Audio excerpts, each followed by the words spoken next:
प्रमोद कृष्णम ने एक बयान दिया है जिस पर मैं रागिनी जी आपका कमेंट चाहती हूँ। आप ही के नेता थे, आपकी पार्टी के टिकट पर वो चुनाव लड़ चुके हैं, अभी भी सलाहकार है प्रियंका जी के। वो कह रहे हैं सनातन का श्राप लगा है जिसकी वजह से ये हुआ है, क्योंकि आप लोगों ने दयानिधि स्टालिन के बयान पर खुलकर विरोध नहीं किया। 1 सप्ताह लग गया उनके खिलाफ बोलने में। और दूसरा, क्या ये नरेंद्र मोदी के चेहरे पर 24 के चुनाव के पहले सबसे बड़ी मुहर नहीं है जनता की? क्योंकि कमल को उम्मीदवार बताया गया था, कोई सीएम कैंडिडेट्स नहीं था इन 3 बड़े स्टेट में। हालांकि तेलंगाना में आपकी सरकार बन रही है अभी तक के रुझान के मुताबिक, उस पर बधाई। रागिनी जी। अंजना जी, देखिए, जीत का लड्डू भी स्वीकार्य है हमें और हार की मार भी स्वीकार्य है। चुनावी राजनीति में जीत की मिठास और हार की खटास दोनों को साथ लेकर चलना पड़ता है। और खूबसूरती यह है हमारे लोकतंत्र की कि कोई चुनावी जीत या हार अंतिम नहीं होती। आपने अच्छा हुआ अंत में जिक्र कर दिया तेलंगाना का, जहां तीसरे नंबर की पार्टी से सत्ताधारी पार्टी को उठाकर बाहर फेंक देने का एक लंबा सफर बहुत ही मुस्तैदी, जोश, जुनून और प्रचंड बहुमत के साथ कांग्रेस पार्टी ने पूरा किया। हाई वोल्टेज चुनाव लड़े और सुपर से भी ऊपर जीत हासिल की। और इसी के साथ साथ दक्षिण भारत से भारतीय जनता पार्टी कहीं ना कहीं पूरी तरह से आउट होती हुई दिखाई दी। और ऐसा इसलिए कह रही हूं कि बीआरएस और एआईएमआईएम भी भारतीय जनता पार्टी का ही दूसरा चेहरा थे। अब मैं बाकी जो आपके 2 सवाल हैं उन पर आ जाती हूँ।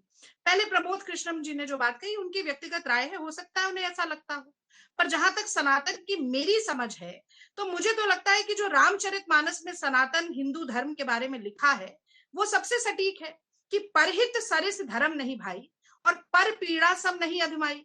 तो कांग्रेस पार्टी ने अपनी गारंटीज की बात की, जनता के मुद्दों पर हम चुनाव लड़े, चाहे चिरंजीवी योजना हो, 25 लाख का स्वास्थ्य बीमा जो कि राजस्थान के अलावा कहीं पर भी नहीं मिला, चाहे स्वामीनाथन रिपोर्ट से ज्यादा एमएसपी धान और गेहूं पर छत्तीसगढ़ में देने की बात हो, चाहे कर्नाटक में 1 करोड़ से ज्यादा फ्री बस राइड महिलाओं को देने की बात हो, या मध्य प्रदेश की ही हम बात कर लें जहां पर हमने महिला सम्मान निधि की भी बात की और पढ़ो और पढ़ाओ एजुकेशन को इंसेंटिवाइज ये करने है की कि बात की। योजनाएं तो आपकी बहुत अच्छी हैं, लेकिन ये योजनाएं चली क्यों नहीं? और सबसे बड़ी बात ये कि आपके पास भारत जोड़ो यात्रा भी थी। इन योजनाओं के साथ साथ आपके पास भारत जोड़ो यात्रा थी। मंदसौर में राहुल गांधी रुके थे, मंदसौर जहां पर किसानों पर गोली चली थी 18 के चुनाव के पहले। और इन योजनाओं को प्लस राहुल गांधी का चेहरा प्लस भारत जोड़ो यात्रा, तो ये 3 राज्यों में ये इतना बड़ा आपके पास कॉम्बिनेशन था, क्यों नहीं चला? सुधीर जी, देखिए, मैं जानती हूँ आज सवालों की बमबारी मुझ पर होगी और उसी तसल्ली के साथ मुझे जवाब देने दे। तो देखिए, बड़ा ही अजीब लगता है जब हिमाचल में भाजपा की हार हो, कर्नाटक में भाजपा की हार हो, तेलंगाना में भाजपा की हार हो, मुझे लगता है छत्तीसगढ़ में भी अंततः भाजपा की हार होगी और मिजोरम में भी भाजपा की हार हो, तब मोदी जी का चेहरा आगे नहीं आता है, तब मोदी मैजिक की कोई बात नहीं करता है। लेकिन हाँ, राजस्थान जहां पर 5 साल में सरकार पलटती ही है वहां पर जीत हो और मध्य प्रदेश में जीत हो तो मोदी मोदी मोदी मोदी सब जपना शुरू कर जाते हैं। तो ये कड़वा कड़वा थुथु और मीठा मीठा गपगप ऐसा नहीं होना चाहिए। थोड़ा हार का बोझ भी मोदी जी के ऊपर डालें, केवल उनके पसीने से चमकता हुआ चेहरा ना दिखाएं। और मुझे बड़ा दुर्भाग्यपूर्ण लगता है कि आज भारत में चुनाव का नतीजा आ रहा है, उसके बावजूद भी हिंदुस्तान पाकिस्तान करने से गुरेज नहीं कर रहे हैं, बिना हिंदू मुसलमान के डिबेट नहीं कर सकते। देखिए, लेकिन आपको एक बात अप्रिशिएट करनी चाहिए, अभी तक हमने राहुल जी का कोई चेहरा नहीं दिखाया हार के समय पर। शिवराज सिंह चौहान दिख रहे हैं बीजेपी दफ्तर में। देखिए, प्रधानमंत्री नरेंद्र मोदी के चेहरे पर जब चुनाव बीजेपी लड़ेगी तो नाम उन्हीं का आएगा, जब क्षेत्रीय चेहरे पर लड़ेगी तो सवाल उनसे होगा। देखिए, ये तरीका होता है, आपको हमेशा इसमें खोट नजर आएगी। लेकिन नेहा फातिमा हमारे साथ जुड़ रही है मध्य प्रदेश में। रागिनी जी, आप भी डटी हुई थी कांग्रेस पार्टी की तरफ से, मैं लौटूंगी आपके पास। नेहा, बीजेपी दफ्तर पहुंच गए शिवराज? अंजना, खबरें तो ऐसी आ रही हैं, लेकिन जो आपने यहाँ पर एक बहुत महत्वपूर्ण बात कही कि जिस जगह पर जीत की खुशबू आने लगती है ना, वही जगह इस वक्त बीजेपी मुख्यालय नजर आ रहा है। क्योंकि बीजेपी मुख्यालय में सुबह तो सन्नाटा बरसा था, लेकिन जैसे जैसे रुझान उनके फेवर में आने लगे वैसे वैसे यहाँ पर आप देख सकते हैं कि पूरे इस मुख्यालय में मैं कहूंगी, हिमांशु को दिखाइए यहाँ पर कितनी गहमा गहमी है। कहीं पर ये सोचा जा रहा है कि कहां पर कौन से लड्डू मंगवाए जाएंगे, कहां पर ढोल नगाड़े आप दूर सुन सकते हैं कि वहां पर बहुत सारी महिलाएं हैं जो इस वक्त नाच गा रही हैं और सेलिब्रेट कर रही हैं। लेकिन इसके साथ ही ये भी जानना बेहद महत्वपूर्ण है अंजना कि जब हम शिवराज जी का इंटरव्यू करने आए थे तब महिलाओं से जुड़ी योजनाएं बार बार वो उस पर ही ध्यान केंद्रित कर रहे थे, बार बार उसको ही गिना रहे थे। तो एम फैक्टर यहाँ पर उनके लिए काम कर गया है।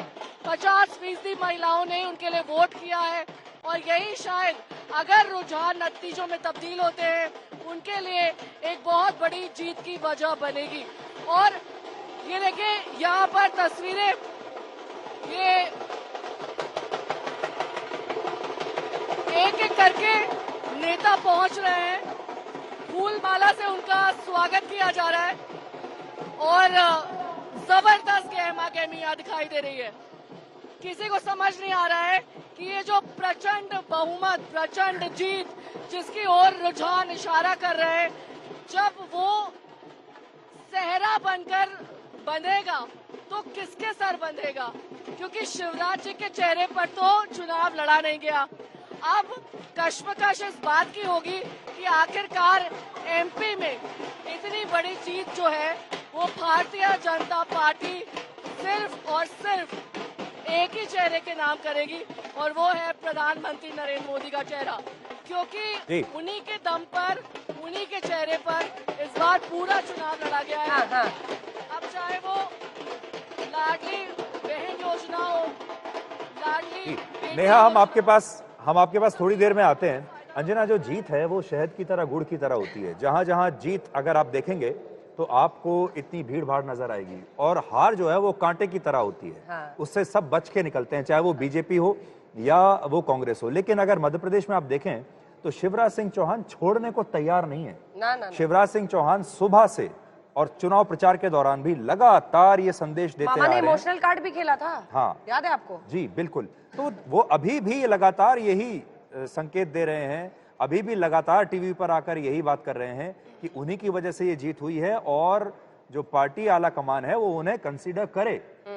अब ये देखना होगा कि दिल्ली में क्या होता है। शिवराज सिंह चौहान इस चुनाव में जो है आप देखिए वो बिल्कुल अलग जाते रहे और उन्होंने सबसे ज्यादा प्रचार किया, सबसे ज्यादा मीटिंगें की।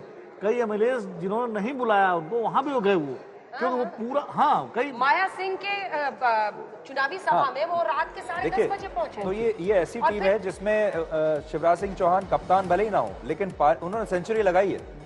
टीम प्लेयर की तरफ मैन ऑफ द मैच आप मान सकते हैं। दोनों को क्रेडिट आपको देना होगा, चाहे वो वसुंधरा राजे है, शिवराज है, दोनों के चेहरे पर चुनाव नहीं लड़ा गया, लेकिन उन्होंने पार्टी की तरफ से मेहनत पूरी की। ऐसा नहीं कि उसके बाद हथियार डाल दिए और मुंह फुलाकर घर में बैठ गए। हाँ, और टीम प्लेयर की तरह उन्होंने अच्छे से बैटिंग की और शायद ये सब वजह है फैसला पार्टी को ही करना है। एक और बड़ी बात अंजना ये है कि जो बीजेपी का टैलेंट पूल है वो इतना बड़ा है, वो भारतीय क्रिकेट टीम की तरह है कि उसके पास 45 खिलाड़ी हैं। T20 की अलग टीम है, 50 ओवर की अलग है, टेस्ट की अलग है, और वो 3-4 टीम बना सकते हैं। मैन टू मैन मार है ना।